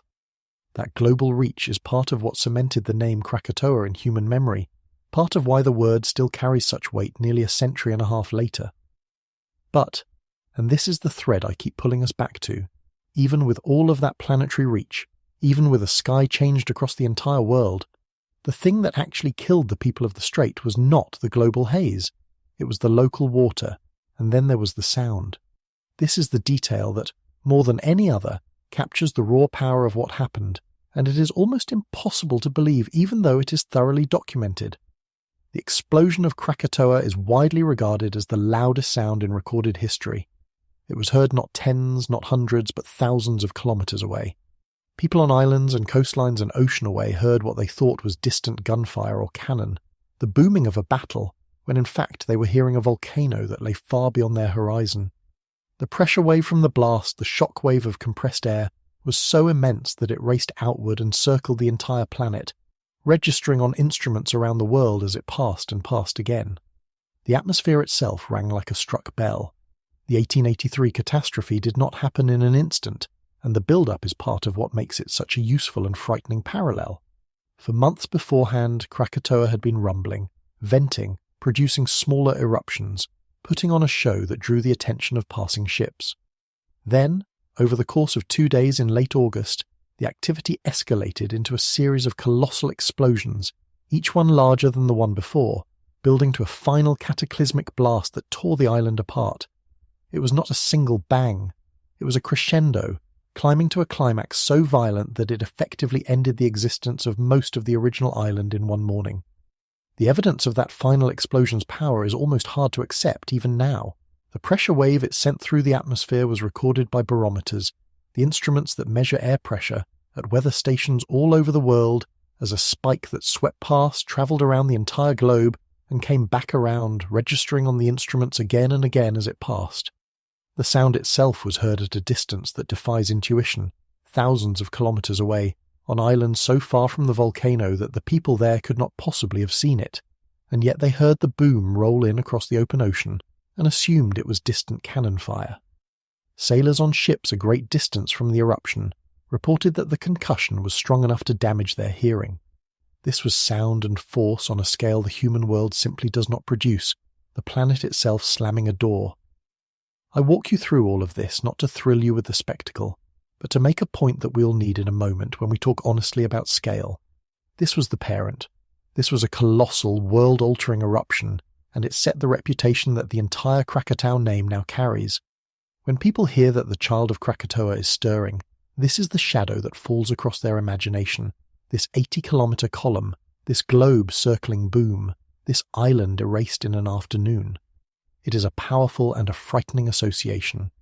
But it is also, as we are about to see, a slightly misleading one, because the true horror of 1883, the thing that actually filled the graves, was not the sound and not the column. It was the same quiet killer we have been tracking all night, returning at a scale that dwarfs even 2018. Part 11. 1883's Real Killer. For all the unimaginable violence of the 1883 explosion, for all the noise that crossed oceans and the ash that climbed nearly 50 miles, the thing that actually killed the overwhelming majority of the victims was not the blast itself. It was not the ash falling from the sky. It was the sea. Approximately 36,000 people died in the Krakatoa catastrophe, and most of them, the great majority, were killed by tsunamis. Read that again and let it land, because it is the entire thesis of this video written in the worst possible ink. The loudest explosion in recorded history, and its primary weapon was still the wave. When Krakatoa collapsed and exploded, it displaced the sea on a scale that makes even the 2018 disaster look small. The largest tsunami waves recorded in the surrounding bays reached about 41 meters. 41 meters is roughly 135 feet. A wall of water more than 100 feet high, surging out from the dying volcano and slamming into the densely settled coastlines of the strait. Town after coastal town was simply erased, swept away by water that arrived from a volcano many of the victims could not even see. The tsunamis radiated outward across the region, and the death toll they left behind is the reason the name Krakatoa still carries such weight nearly a century and a half later. It was not the air that killed, it was the water. Do you see the pattern now? Do you see how 1883 and 2018 rhyme? In both cases, the eruption was the opening act, but the killer was the sea. In both cases, the volcano's violence translated itself into displaced water, and that water became the agent of mass death. The 1883 event did it through colossal explosion and caldera collapse. The 2018 event did it through a flank failure that did not even require a great eruption to be lethal. Different mechanisms, different scales, but the same fundamental story. The volcano in the strait reaches out and kills with the ocean again and again across the generations. The child has already shown it inherited the parent's deadliest trait. The only thing that has changed is the magnitude. And this is exactly where I have to stop and be rigorously, carefully honest with you, because the temptation at this point in a story like this is to let the 1883 numbers bleed forward and make you believe that is what we are facing tonight. We are not. I need to say this as plainly as I possibly can. What is happening on Anak Krakatau right now, in 2026, is nowhere near the scale of 1883. A 100-meter grey plume and a swarm of small, shallow earthquakes are not the prelude to an 80-kilometer eruption column. The current unrest, real as it is, sits at a level called Waspada, level 2 of 4, a watchful, guarded state. Not an emergency, not a crisis, not the eve of a world-altering blast. To take the 1883 figures and paste them onto tonight would be dishonest, and it would be exactly the kind of fear-mongering this channel refuses to do. It is worth being clear about exactly how 1883 killed, because the mechanism is the same one we have been tracking all night, just turned up to a monstrous degree. When the climactic explosions tore Krakatoa apart and the island's centre collapsed into the emptied chamber below. That violent collapse, along with the explosions themselves, displaced enormous volumes of seawater all at once. The result was not one wave, but a series of huge tsunamis radiating out across the strait and beyond. They swept over low-lying coastal towns with almost no warning, and in many places the water arrived faster than any news of the eruption could. Entire communities along the shores of Java and Sumatra were simply gone when the sea withdrew, erased from the map in a single morning. That is why the tsunamis, not the explosion, account for the overwhelming majority of the 36,000 dead. The blast was the loudest thing in recorded history, and still it was the water that did the killing, and that is the pattern that should make the hair on your neck stand up, because it is the exact same pattern, eruption leading to collapse, leading to displaced water, leading to a killing wave, that played out again at a far smaller scale in 2018. The mechanism does not care about the size. Whether the volcano destroys 2/3 of an island or simply drops one flank into the sea, the lethal end of the chain is identical. The sea is the weapon. The eruption only loads it. So why tell you about 36,000 dead and a 135-foot wave at all, if it is not what we are facing? Because it explains the watchfulness. Because it is the reason a volcano that is only at level 2, only producing a small grey plume, still commands the serious attention of the scientists who monitor it. The history is not a prediction. The history is context. It is the reason that, when this specific volcano in this specific strait shows fresh signs of life, the right response is not to shrug and not to panic, but to watch, carefully, with full knowledge of what this system has done at both the smaller scale of 2018 and the catastrophic scale of 1883. The past is not telling us what will happen. It is telling us why we cannot afford to look away. And that brings us to a word that gets thrown around carelessly whenever this volcano makes the news, a word that sounds even scarier than what we have discussed, and that, ironically, points us away from the real danger rather than toward it. That word is supervolcano. Part 12. Not a supervolcano, and why that doesn't matter. Whenever Krakatoa or its child appears in the news, a particular word starts circulating attached to the story like a barnacle, and that word is supervolcano. It sounds appropriately terrifying. It sounds like the natural label for a volcano famous for the loudest explosion in history, and it is wrong. Krakatoa is not a supervolcano. The 1883 eruption was not a super eruption, and understanding why is not just pedantry, because the truth actually sharpens the real danger instead of dulling it. The scariest sounding word here is pointing you in precisely the wrong direction. To talk about this clearly, scientists use a scale called the Volcanic Explosivity Index, often shortened to VEI. It is a way of ranking explosive eruptions by how much material they blast out, and it climbs in steps, with each step up representing a dramatically larger eruption than the one below it. Toward the top of that scale sits the category that has earned the nickname supervolcano. A true super eruption is a VEI 8, and the defining threshold for that is staggering. More than 1,000 cubic kilometers of erupted material. 1,000 cubic kilometers. That is roughly 240 cubic miles of rock and ash thrown out of the ground in a single event. That is the scale of the eruptions that blanket entire continents in ash and alter the global climate for years, the kind associated with places like the Yellowstone caldera in its ancient super eruptions. That is what supervolcano actually means. Now place 1883 against that yardstick. The Krakatoa eruption, for all its history-making violence, was a VEI 6. 6, not 8. And because each step on the scale represents an enormous leap, a VEI 6 is vastly smaller than a VEI 8 super eruption. Not a little smaller, but smaller by a wide margin, with the VEI 7 category sitting in between. Krakatoa was colossal, which is in fact the descriptive word attached to the VEI 6 level, but colossal is not the same as super. The loudest explosion in recorded history was still, in the cold accounting of the Volcanic Explosivity Index, well below the threshold that defines a true supervolcano. The reputation outran the category. There is one more subtlety worth drawing out here, because it connects the scale question directly back to our central thread. The Volcanic Explosivity Index measures explosive eruptions, the sheer quantity of material a volcano blasts out into the air.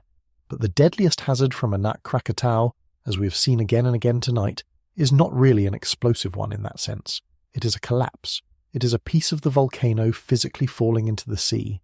And a collapse does not need a high number on the explosivity scale to be lethal. The 2018 flank failure that killed 437 people would barely register as a significant explosive eruption at all.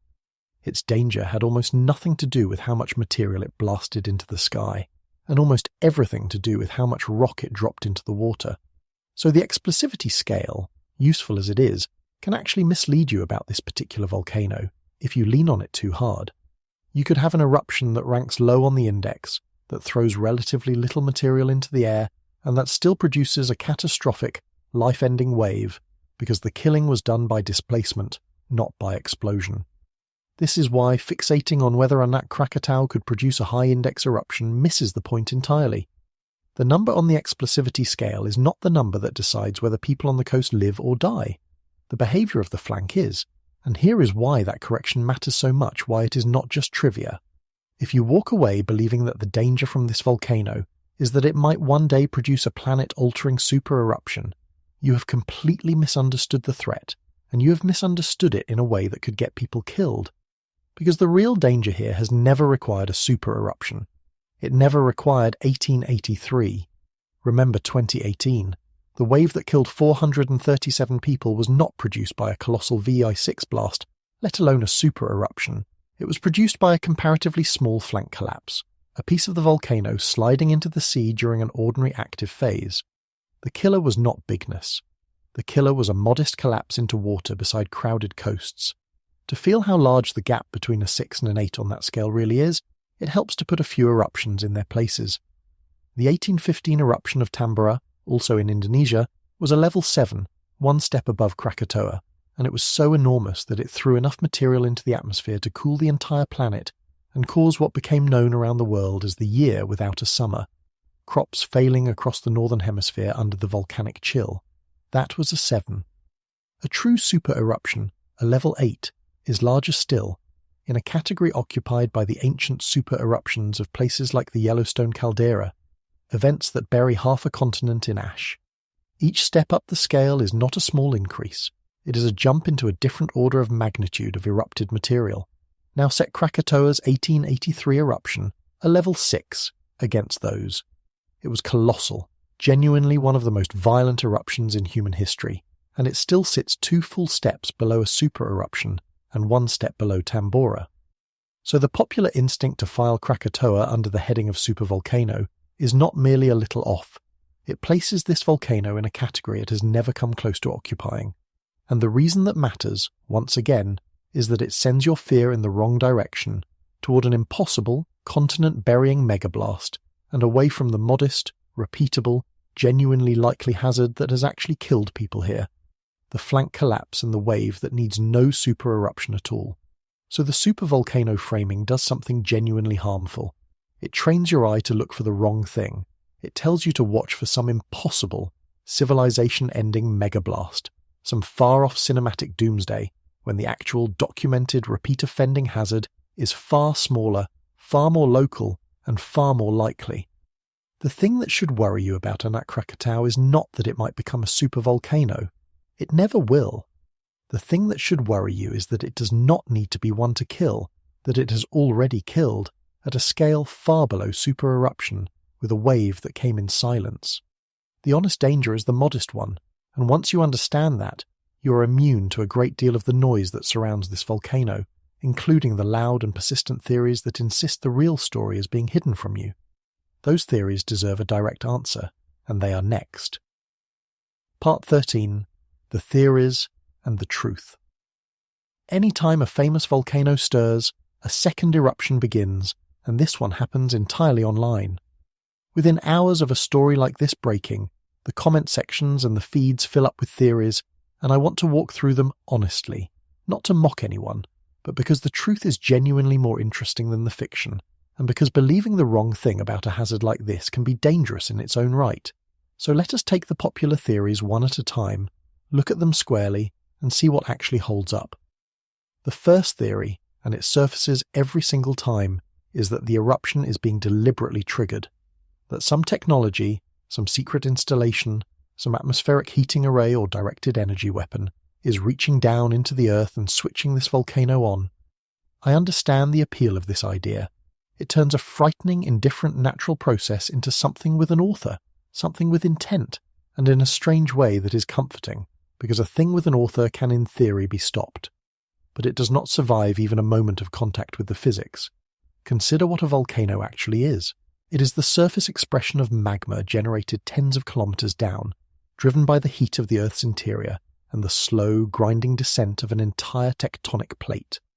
The energy involved in melting rock and driving it to the surface is on a scale that dwarfs the entire energy output of human civilization, let alone any single device. There is no machine that injects magma. There is no array that heats the mantle. Anak Krakatau is doing exactly what the subduction of the Indo-Australian plate has caused volcanoes to do in this strait for as long as the strait has existed. The trigger is the planet, and the planet needs no help from us. Let me put a little more weight on just how far outside the realm of possibility the engineered eruption idea really is, because the scale of the mismatch is genuinely staggering. The amount of energy involved in melting rock far below the surface and driving it upward to erupt is on the order of the energy of the largest events our planet produces. A single significant eruption releases energy comparable to a great many of the most powerful explosions humanity has ever created, and the heat engine driving it has been running continuously for the entire life of the volcano. To even imagine a machine that could deliberately switch this on, you would need a device capable of pouring that much energy into the crust on command, a device that would itself be one of the most powerful objects ever built, impossible to hide and far beyond anything that exists or is even on the horizon. There is no such machine, and there is no faint, partial, scaled-down version of one either. The numbers do not merely fail to add up. They fail by so many orders of magnitude that the idea never gets off the ground. And crucially, You do not need any such machine to explain what you are seeing, because a complete and sufficient explanation already exists. The Indo-Australian plate is sinking beneath Indonesia. That generates magma. The magma rises. Sometimes it reaches the surface here, at this exact spot, as it has for as long as this volcano has existed. That is the whole explanation, and it accounts for every signal we have discussed tonight without invoking a single secret. When a natural process explains the evidence completely, reaching for an imaginary machine is not skepticism. It is the opposite of it. The second theory is subtler and, on the surface, harder to dismiss, because it preys on a real and reasonable distrust. It says that the authorities know something they are not telling us, that a catastrophic eruption is secretly imminent, and the truth is being hidden to prevent panic. Here is why that one collapses. The entire monitoring system around this volcano is built on transparency, and the evidence of that transparency is the very thing we have been discussing all night. The alert level is public. The fact that it sits at level 2, Waspada, is public. The 2-kilometer exclusion zone is public, drawn on the water for everyone to see. The seismic data, the gas measurements, the thermal readings, these flow out to the scientific community and the public. If anything, the posture of the people watching this volcano is the precise opposite of concealment. They raised the alert, they drew the zone, they told people to stay back. A cover-up does not issue public warnings and restrict access to a danger area. The honest scientific position here is not we are hiding a catastrophe. It is the system is active, we are watching it, and here is exactly what we know and do not know. That openness is not weakness, it is the whole point. The third theory tries to reach all the way to the sky. It says that solar activity, solar storms, space weather, is what is setting off the volcano, that an angry sun is reaching across 93 million miles to stir the magma. This one taps into a real intuition that everything in nature is connected, and at the grandest level that is true, but there is no established mechanism by which a solar storm injects energy into a magma chamber, or sets the timing of an eruption. The amount of energy from space weather that reaches the deep crust where magma lives is negligible, compared to the heat and pressure already at work down there. When you line up the eruptions of the world against the moods of the sun, the simple version of this idea that the sun is triggering volcanoes does not hold together. Anak Krakatau's unrest is fully and completely explained by what is happening beneath it, by subduction, by rising magma, by the ordinary terrifying machinery of a volcano in a subduction zone. We do not need the sun to explain it, and the sun does not explain it.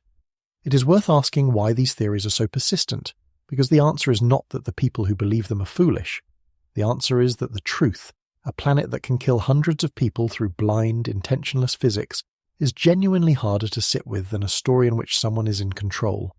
A secret weapon, a hidden agenda, even a vengeful sun, all of these give the catastrophe a mind, and a catastrophe with a mind feels like something you could, in principle, predict, or blame, or stop. The reality is more unsettling than any of that. There is no mind here. There is only a loose cone of rock over water, a rising column of magma, and the indifferent mechanics of displacement. The conspiracy theories are, in a strange way, a comfort, a way of refusing to accept how little intention there is behind the things that can hurt us most. But comfort is not the same as truth, and in this case the comforting story is also the dangerous one, because it points your attention away from the signals that actually matter. If you're scanning the sky for secret weapons or waiting for someone to confess, you're not watching the alert level, or the tremor, or the colour of the plume. The real warning signs of this volcano are ordinary, technical and freely available, and they are worth infinitely more than any theory. The most radical thing you can do in the face of a hazard like this is simply to trust the boring, transparent, hard-won data, and to watch it closely.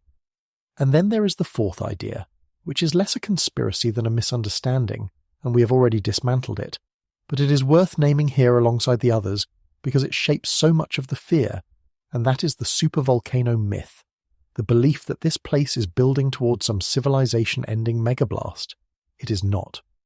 As we saw, even the parent's 1883 eruption was a colossal VEI6, not a super eruption, and the genuine danger here, the flank collapse and the wave, has never needed anything close to that scale. So when you strip all 4 of these theories away, the engineered trigger, the hidden catastrophe, the solar cause, the coming super-eruption, you are left not with a comforting nothing, but with something more sober and more real. You're left with an honest, well-understood, genuinely dangerous natural process, monitored in the open by people doing their best to read a volcano that has killed before. The truth does not need the conspiracies. The truth is frightening enough, and it is also, crucially, the only version of events that actually helps you understand what to watch for. So let us talk about that. Let us talk about what the people standing watch over this volcano are actually looking for, and what would change everything. Part 14. What we are watching for. If you take this volcano seriously, and by now I hope you do, then the most useful thing I can give you is not a prediction, because honest people do not predict eruptions, but a checklist, a set of signals, the same signals the scientists monitoring Anak Krakatau are watching around the clock, the things that would tell us this situation is escalating from a watchful level 2 towards something that demands a stronger response. Because the entire strategy against a hazard like this, against a wave that can come without an earthquake, is to find every other warning sign we possibly can and to read them early. So here is what the watch actually consists of. The first thing they are watching is the ash column itself, the very plume we started with. Right now it is around 100 meters, grey with ash, drifting southwest. The question is whether it grows. If those ash columns become consistently taller, if they become stronger, if they shift from intermittent puffs to a sustained, continuous output of ash, that is escalation. A volcano that is steadily increasing the height and persistence of its eruptions is a volcano moving up the scale of activity, not down it. The plume is not just a symptom to note once. It is a gauge to be read continuously, and a rising trend in that gauge is one of the clearest signs that the system is intensifying. The second thing they are watching is the tremor, that continuous vibration of the ground we talked about earlier. Tremor tells you the plumbing system is in sustained motion, and the question is whether that motion grows stronger and more continuous. If the tremor intensifies, if the ground beneath the volcano shifts from intermittent shaking to a deeper, longer, more powerful sustained vibration, it suggests that fluids and gases are moving through the system in greater volume and with greater force. Alongside the tremor, they watch the discrete earthquakes, the hybrid events, and the low-frequency events. If those become more frequent, if the count climbs day over day, it points to an accelerating process below, more rock breaking, more fluid moving, more pressure building toward the surface. A swarm that is growing is a swarm that is telling you something. It is worth dwelling on why frequency, the sheer number of these small earthquakes, matters as much as their size. None of the quakes we're talking about here are large. Individually, not one of them would rattle a teacup. If you somehow felt one standing on the island, and you probably would not, it would be a faint tremble and nothing more. So the danger they signal is not in any single event. It is in the trend, in the count climbing day after day. A volcano produces a baseline level of small earthquakes all the time, a kind of constant background hum. What the monitors watch for is a clear, sustained departure from that baseline, a rise in the rate that cannot be explained away as ordinary noise. That is exactly what Anak Krakatau produced when the shallow quakes jumped on the 18th and 19th of June, and again when the emission quakes intensified after the 26th. A rising count of shallow quakes is, in effect, a measure of how busy the volcano's interior has become. More fracturing, more fluid movement, more pressure finding its way upward, all of it shows up as more events on the seismometers. So when the number climbs, it is telling you that the underground process is accelerating, that whatever is happening below is happening more and faster than it was. It is one of the clearest quantitative signals available, a simple count the analysts can track in close to real time, and a steadily climbing count is one of the surest signs that a volcano is moving in the wrong direction. The third thing they are watching for is light, specifically incandescence, the visible glow of molten or red-hot material at the crater. Right now the story is ash and gas. But if observers begin to see incandescent lava at the crater, visible heat glowing through the dark, that is a meaningful step. It means molten material has reached the surface or very near it, that the eruption is no longer just fragmenting old rock and venting gas, but is bringing fresh magma into the open. The appearance of crater glow at night, captured on a webcam or by an observer, is exactly the kind of signal that moves an assessment forward, because it confirms that magma itself has arrived at the top of the system. The fourth thing they are watching is the shape of the volcano. This one is the most directly tied to the deadliest hazard, and it is the subtlest. Scientists monitor for deformation, for any swelling, bulging, or shifting of the ground and the cone itself. A volcano that is inflating, that is physically changing shape as magma pushes into it from below, is a volcano under increasing internal pressure, and on a loose, unstable, sea-girt cone like this one, deformation is the signal most closely linked to the risk of structural failure, to the flank collapse that produces the silent wave. If the instruments detect the edifice beginning to deform, to lean or bulge or destabilize, that is the signal that matters most for the tsunami threat specifically. It is the closest thing we have to a warning for the warningless wave. And the fifth thing they are watching is the simplest of all to understand. They are watching the official alert level. Right now, it sits at level 2 of 4, Waspada. If the people whose entire job is to integrate all of these signals, the ash, the tremor, the quakes, the incandescence, the deformation, decide that the picture has changed enough, they will raise that level. A move from level 2 to level 3 and beyond would not be a bureaucratic footnote. It would be the formal judgment of the experts closest to the data that the danger has meaningfully increased. So if you ever see that alert level climb, pay attention, because it represents the considered conclusion of the people best positioned to read this mountain. It is worth knowing that none of this watching is done by eye alone. Behind every one of these signals is an instrument, and behind every instrument is a person reading it. Seismometers planted on and around the island listen continuously for the hybrid quakes, the low-frequency events, and the tremor, translating the volcano's underground movements into traceable lines on a screen. Instruments that measure the tilt and the position of the ground, along with satellite-based positioning, watch for the swelling and deformation that betray rising pressure inside the cone. Specialized sensors and satellites overhead track the sulfur dioxide and the heat. Cameras stare at the crater around the clock, watching for the glow of incandescence and the color of the plume. All of it feeds back to the volcanological agency responsible for monitoring Indonesia's enormous inventory of volcanoes, where trained analysts pull the streams of data together and make the call on the alert level. This is also why that 2-kilometer exclusion zone is not an arbitrary line. It is a calculated buffer, a judgment about how far the immediate hazards, the explosions, the falling rock, the dangerous conditions on the water are likely to reach at the current level of activity, with margin built in. The people who draw that circle are weighing the lives and livelihoods of fishermen and boat crews against the volcano's demonstrated capacity for sudden violence. When they tell people to stay 2 kilometers back, they are not guessing. They are applying everything that is known about how this specific volcano behaves when it is in a state like the one it is in tonight. The zone, like the alert level, is a distilled expression of the entire monitoring effort, drawn directly onto the surface of the sea. Notice what every single one of these signals has in common. Not one of them is the missing earthquake, the ash column, the tremor, the swarm of small quakes, the incandescence, the deformation, the alert level. All of them are attempts to find a warning in something other than the great seismic jolt that a flank collapse will never provide. This is the entire art of monitoring a volcano like Anak Krakatau. It is the science of looking for every available clue, precisely because the most obvious clue, the big earthquake, is the one this hazard withholds. And that brings us at last all the way back to the question we started with, the question that sits underneath this entire story, and that no checklist can fully answer. Can we ever really get ahead of a wave that comes in silence, or is the silent tsunami by its very nature a thing that will always be able to outrun us? Part 15. The Silence Before the Wave. So here we are, back where we began, standing in front of a small grey plume over a small island in a strait between Java and Sumatra, except now you understand exactly why it is worth standing here at all. The plume is only about 100 meters tall. By the arithmetic of eruptions, it is nothing.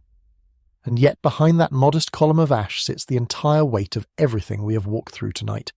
The shallow earthquakes, the rising tremor, the heat and the gas, the loose unstable cone rebuilding itself over deep water, the memory of 437 people killed in the dark in 2018, and the towering shadow of 36,000 lost in 1883. The size of the plume was never the point. The plume is a single visible thread, and when you pull it, all of that comes with it. I have tried very hard tonight to hold a difficult line, and I want to hold it right to the end, because it is the only honest place to stand. On one side is the temptation to dismiss this, to say it is just a small plume, just a level 2, nothing to see, and go back to sleep. On the other side is the temptation to catastrophize, to take the 1883 numbers and the 2018 graves and weld them onto tonight and declare that disaster is coming. Both of those are lies, in opposite directions. The truth lives in the uncomfortable middle. This is a volcano that is genuinely reactivating, on a system that has genuinely killed, and it is right now at a watchful but not a catastrophic level. The correct response is neither to panic nor to ignore it. The correct response is to watch, with clear eyes and full knowledge of what this place can do. I think it is worth being honest about why a story like this one is worth your evening at all, when the most likely outcome by far is that nothing dramatic happens. Anak Krakatau will probably settle, the plume will probably fade back toward white, the quakes will probably subside, the alert level will probably come back down, and this particular episode will become one more entry in the long, mostly uneventful log of a volcano that is restless by its very nature. That is the likeliest ending, and I want you to hold on to it so you do not walk away frightened. But the reason we pay attention anyway, the reason the watch is worth keeping, even though most watches end quietly, is that the cost of being wrong in the other direction is measured in human lives. You can be lulled by 100 quiet episodes and still be undone by the one that is not quiet. That asymmetry between the tedium of watching and the catastrophe of not watching is the entire logic of vigilance, and vigilance is not the same thing as fear. This is the distinction I most want you to carry out of tonight. Fear paralyzes, exaggerates, and reaches for conspiracies and doom. Vigilance is calm. It looks steadily at the real signals, holds the real history in mind, refuses both panic and complacency, and simply keeps watching. The people monitoring this volcano are not afraid in any useful sense of the word. They are vigilant, and the right posture for the rest of us, looking at a small grey plume over a famous and dangerous island, is exactly the same. Not terror, attention. But I do not want to leave you with a checklist and a shrug, because there is a deeper question here, and it is the one that has been haunting the edges of this entire story. It is the warning problem, and it is genuinely unsolved. For an earthquake tsunami, nature hands us an alarm, the long violent shaking of the ground, imperfect but real. For a volcanic flank collapse, there may be no such alarm at all.